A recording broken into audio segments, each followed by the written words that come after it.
The University of Kent, founded by Royal Charter in 1965. There are 3 faculties comprising of 21 academic schools serving 18,000 students. We turn to universities in our quest for truth. So how do you explain this? I'm very angry with the University of Kent because as soon as things start going badly, they won't take responsibility and the shutters go up. This is the story of what happens when academia meets enterprise. I'm Vince Rogers, and this is a tale of broken dreams, hardcore science, and some challenges for the University of Kent.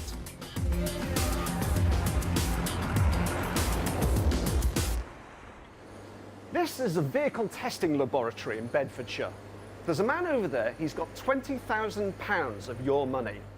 We're here to test a gadget that his company has invented, and the atmosphere is about as tense as you can get in a laboratory. How did we get here? Well, let me explain. Hello, I'm a reporter. Hello, I'm a truck.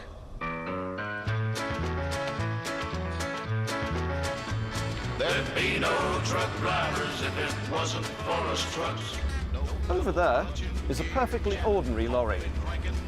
Ordinary, except for one thing.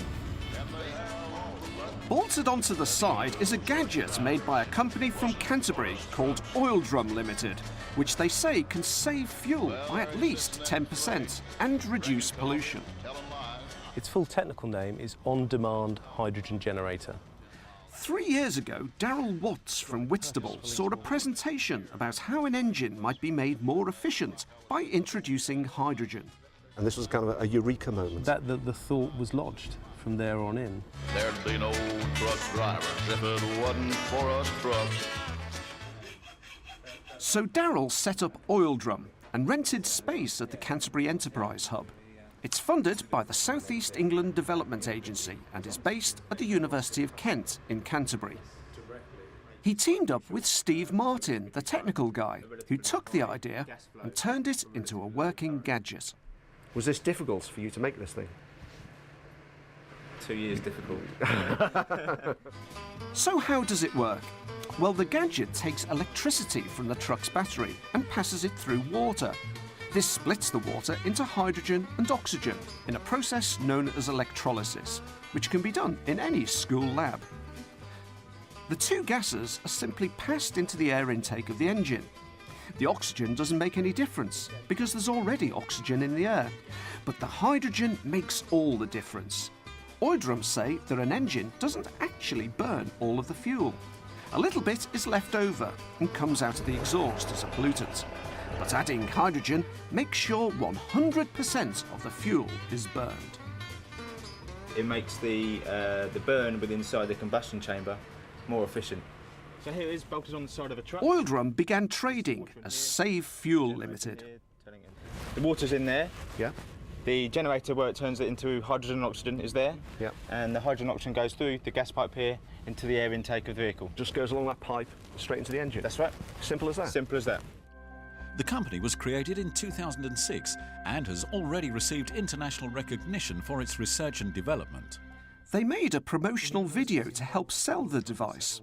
It was published on their website, and in it appears Winston Waller from the electronics department of the University of Kent.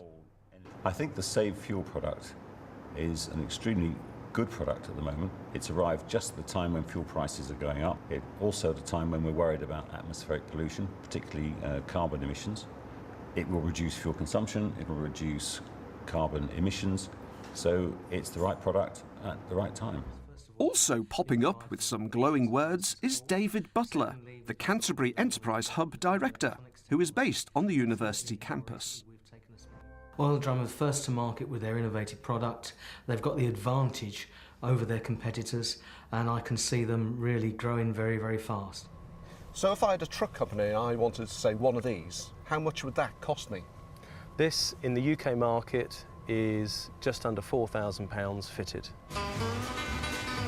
One company who forked out the cash is GSE Haulage. They run a fleet of about 20 tipper trucks from their base in Ashford. Every one of them is now fitted with Darrell's gadget.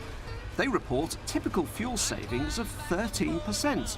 They say that's the equivalent of £70,000 a year.